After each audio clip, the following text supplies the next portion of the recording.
It's that flow, no, she my flow. Yeah, yeah, yeah, yeah. It's that The world's most anticipated buildings completing in 2018 inches. From a multicolored Lego house in Denmark to a South African art museum inside a disused grain silo, 2017 produced its fair share of eye-catching architecture. And 2018 is already shaping up to do the same.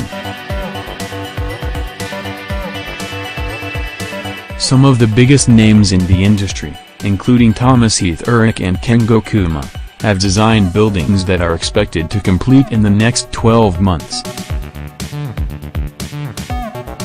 A tall story.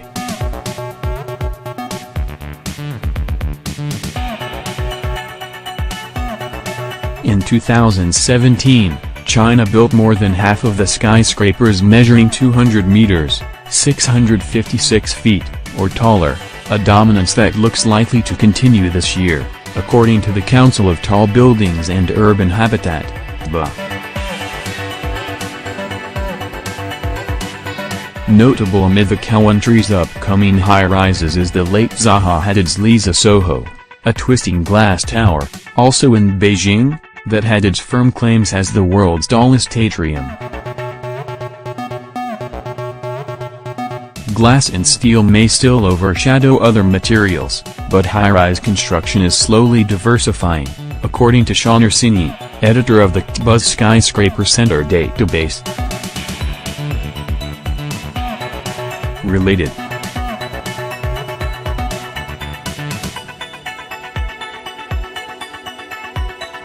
Tilted towers, the secrets beneath the world's leaning buildings.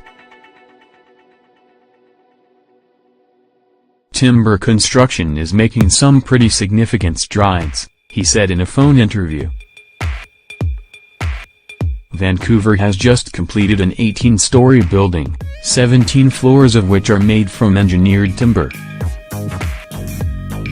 There's a building in Norway under construction right now that will stand at 80 meters tall, although, we're looking at an early 2019 completion for that one.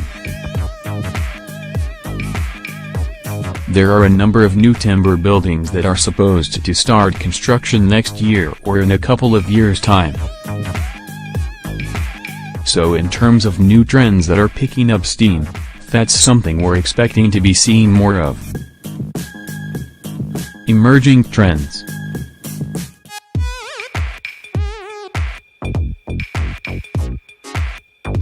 But in architecture, height isn't everything, and many of the year's most talked about projects are far from record-breaking in size.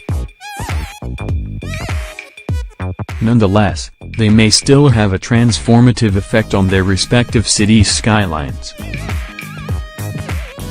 The long-awaited Grand Egyptian Museum in Giza is set to partially open in May, more than 15 years after the competition for its design was announced. In Scotland meanwhile, the city of Dundee is preparing to unveil architect Kengo Kuma's first UK building, a stone-panelled second outpost of the V&A Museum. Elsewhere, Istanbul will unveil its new airport.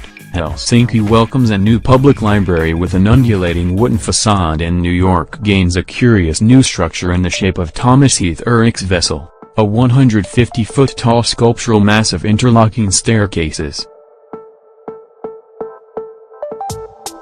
Amid the variety, some emerging trends are set to continue into 2018, according to the president-elect of the Architects' Council of Europe, Georg Benn. In particular, he points to the continued drive for low-energy buildings and a growing focus on renovation and preservation. The tendency to renovate is becoming stronger and stronger, he said in a phone interview.